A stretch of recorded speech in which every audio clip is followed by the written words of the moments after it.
আসসালামু আলাইকুম। প্রিয় দর্শক, আপনারা জানেন যে এর মধ্যে আমাদের এই অন্তর্বর্তীকালীন সরকারের যারা উপদেষ্টা আছেন তাদের ব্যাপারে রাজনৈতিক দলগুলোর এক ধরনের অভিযোগ, সীমাবদ্ধতা কিন্তু প্রকাশিত হয়েছে।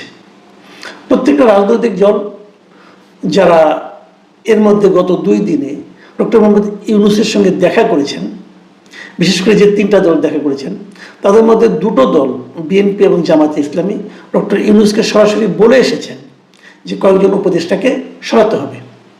এবং অপর একটা দল এনসিপি, তাদের যে প্রধান নেতা নাহিদ ইসলাম, উনিও কয়েকদিন আগে প্রকাশ্যে বলেছিলেন যে এই উপদেষ্টাদের কেউ কেউ নানা ধরনের ষড়যন্ত্রে লিপ্ত, দুর্নীতিতে লিপ্ত, এবং তারা সেফ এক্সিট খুঁজছেন এবং সেফ এক্সিট পাওয়ার লক্ষ্যে তারা বিভিন্ন রাজনৈতিক নেতৃবৃন্দের সঙ্গে এক ধরনের লিয়াজও করছেন। তো আলটিমেটলি দেখা যাচ্ছে যে এই সরকারের উপদেষ্টাদের ব্যাপারে এই দলগুলো, রাজনৈতিক দলগুলো, প্রধান রাজনৈতিক দলগুলোর এক ধরনের অবজারভেশন আছে এবং তারা চাচ্ছেন এদেরকে সরাতে হবে। তারা চাচ্ছেন উপদেষ্টা মণ্ডলীটা আরও যেন ফেয়ার হয়, আরও যেন নিরপেক্ষ হয়, এমন চাচ্ছেন। এখন কার কার ব্যাপারে তাদের আপত্তি? ইন্টারেস্টিং হলো, কোনো একটা রাজনৈতিক দল সুনির্দিষ্টভাবে কারোর নাম বলেনি এবং জিজ্ঞাসা করলেই তারা বলে আপনারা তো জানেনই কারা। এর চেয়ে আমার বিবেচনা, আমি সাধারণ মানুষের সে বলতে চাই যে আমার কাছে এর চেয়ে ফালতু আর কোনো কথা মনে হয় না। একটা পলিটিক্যাল পার্টি, তারাও নাম বলতে ভয় পায়, অথবা তারা নাম বলতে বিব্রত বোধ করে, অথবা তাদের সঙ্গে পার্সোনাল রিলেশন যদি নষ্ট হয়ে যায় এই ভয়ে নাম বলতে চায় না। তো এই পলিটিক্যাল পার্টিগুলো এই জাতির কি উপকারে লাগবে এটা আমি বুঝতে পারি না। যে পলিটিক্যাল, তারা কেন চায় এটা আপনারা বেসিক কথা ভাবেন। তারা উপদেষ্টাদের পদত্যাগ কেন চায়? উপদেষ্টাদের সরিয়ে দিতে কেন চায়? চায় এই কারণে তারা মনে করে তারা যদি থাকে এই নির্বাচনের সময় সামনের দিনগুলোতে, তাহলে হয়তো নির্বাচনটা অবাধ এবং সুষ্ঠু হবে না। অবাধ এবং সুষ্ঠু না হলে কি হবে? একদল হারবে, একদল জিতবে, এটাই তো। সুষ্ঠু না হলেও একদল জিতবে, একদল হারবে, সুষ্ঠু হলেও একদল হারবে, একদল জিতবে। তো তারা এটা বলছে কেন? নিজেদের যাওয়ার জন্য বলছে। এবং পাশাপাশি আমরা যেটা মনে করি, তারা এটা বলছে যে অবাধ নির্বাচনটা না হলে জনরায়টা ঠিকভাবে প্রতিফলিত হবে না। জনগণ যে রায়টা দিয়েছে সেই ক্ষেত্রে কিছুটা ঝামেলা হবে, সেই ক্ষেত্রে সঠিক রায়টা প্রকাশিত হবে না। আমরা আমাদের দিক থেকে এইভাবে মনে করি। তাহলে যে লোকটা ওখানে বসে থেকে, যাকে আমরা ক্ষমতায় বসিয়েছি, বসে থেকে আমাদের বিরুদ্ধে কাজ করছে, তার নাম বলতে আপনি লজ্জা কেন?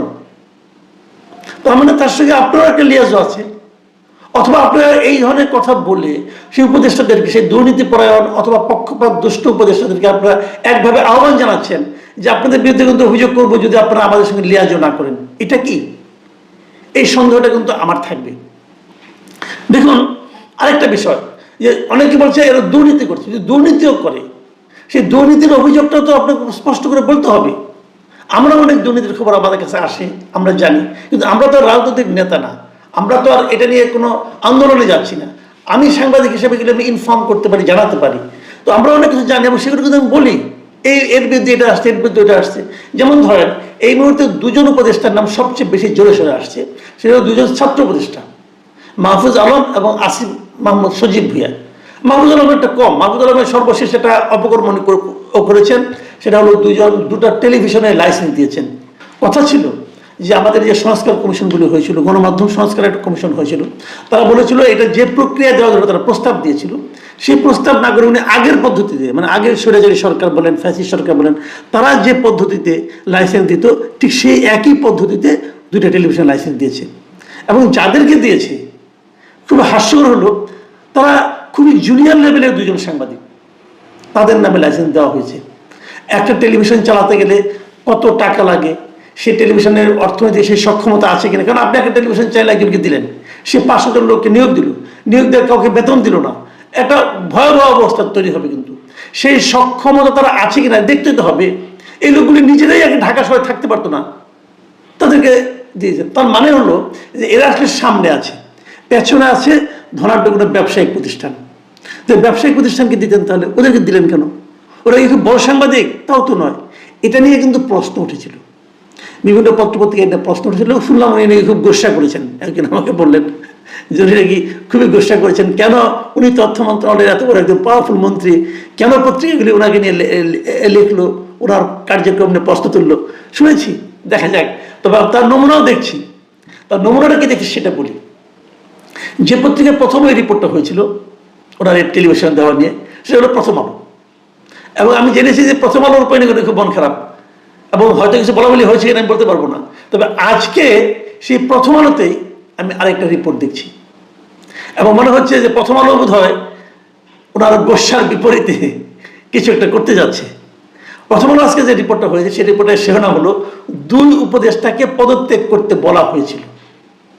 এবং এই রিপোর্টে স্পষ্ট করে প্রথম আলো বলেছে যে অন্তর্বর্তী সরকারের শীর্ষ পর্যায় থেকে 2 জন ছাত্র উপদেষ্টাকে গত সেপ্টেম্বরের মাঝামাঝি সময়ে পদত্যাগ করার পরামর্শ দিয়েছিল, কিন্তু এই 2 জন পদত্যাগ করবেন না। মানে 2 ছাত্র উপদেষ্টা মানে এই আসিফ মাহমুদ সজীব ভুঁইয়া এবং মাহফুজ আলম, তারা পদত্যাগ করতে চান নাই, বলছেন ওনাদের আরো কিছু থাকা দরকার। আচ্ছা, ওনারা কেন থাকতে চেয়েছেন এটা আমার জানার খুব ইচ্ছা, কি কারণে?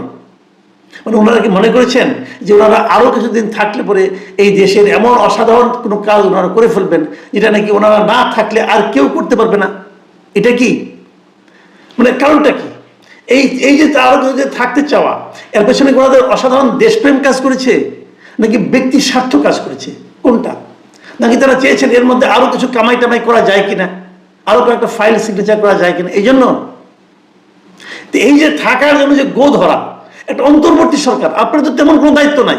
আপনার দায়িত্ব একটা নির্বাচন করা। সেই নির্বাচনের স্বার্থে আপনার একটা কনভেনশন কি আছে যে সরকার প্রধান যিনি হন, সাধারণত সরকার প্রধান যদি ইচ্ছা করেন যে একজন মন্ত্রীকে বলেন যে আপনার থাকা দরকার না, এই চাওয়াটা, এই ইচ্ছা প্রকাশ করাটা, এটাই যে এক ধরনের আদেশ। আর এরা হলো এমনই গোয়ার এবং মানে আমি মনে করবো যে অজ্ঞ, যে এটা তারা বুঝে না যে ভদ্রভাবে যদি বলা হয় আপনি চলে যান, এটা গো ধরার কোনো স্কোপ নাই। ওনারা সেই কাজটাই করেছেন। দেখুন,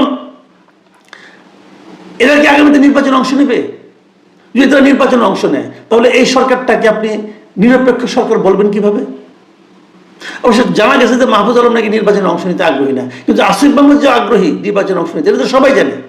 কুমিল্লার ওনার যে এলাকা, সেই এলাকায় উনি বাড়তি টাকা নিচ্ছেন, বাড়তি উন্নয়ন করতেছেন, ওনার বাবা ওনার হয়ে প্রচার করতেছেন, এটা তো সবাই জানে, এটা তো আলোচনা হচ্ছে। তাহলে যে সরকারের মধ্যে একজন উপদেষ্টা সে নিজেই নির্বাচন করবে, সে অবশ্য মাঝখানে বলেছিল যে তফসিল ঘোষণার আগে আগে সে এই করবে, পদত্যাগ করবে, তো তাতে কি কোনো লাভ হলো?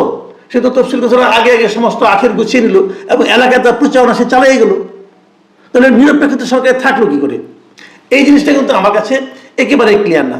তবে একটা জিনিস হলো, এই যে এনসিপি আছে, এই এনসিপির যারা প্রতিনিধি আছে তারা কিন্তু মনে করে যে তাদের এই 2 জন লোক শেষ পর্যন্ত উপদেষ্টা পরিষদে থাকুক, কারণ তারা মনে করে তারা থাকলে তারা এক ধরনের সুবিধা পাবে। কিন্তু সেটা তারা চাইতে পারে, কিন্তু জনগণ কি এটা চায়? জনগণের সঙ্গে তো এর কোনো সম্পর্ক নাই। জনগণ তো মনে করে যে এটা থাকা উচিত না। এখন মাঝখানে একবার ওনারা বলার চেষ্টা করছিলেন যে আমরা এনসিপির কেউ না, কিন্তু তারা যে এনসিপির কেউ না এটাও যে ঠিক নয় সেটাও তো ইতিমধ্যে প্রমাণিত হয়েছে। যে কয়েকদিন আগে এই জুলাই সনদে স্বাক্ষর করা নিয়ে এনসিপি যে গোদ হলো, তারা স্বাক্ষর করবে না, ওই সময় কিন্তু ঐক্যমত্য কমিশনের সঙ্গে এই এনসিপি একটা মিটিং হয়েছিল। সেই মিটিংয়ে একজন ছাত্র উপদেষ্টা উপস্থিত ছিলেন।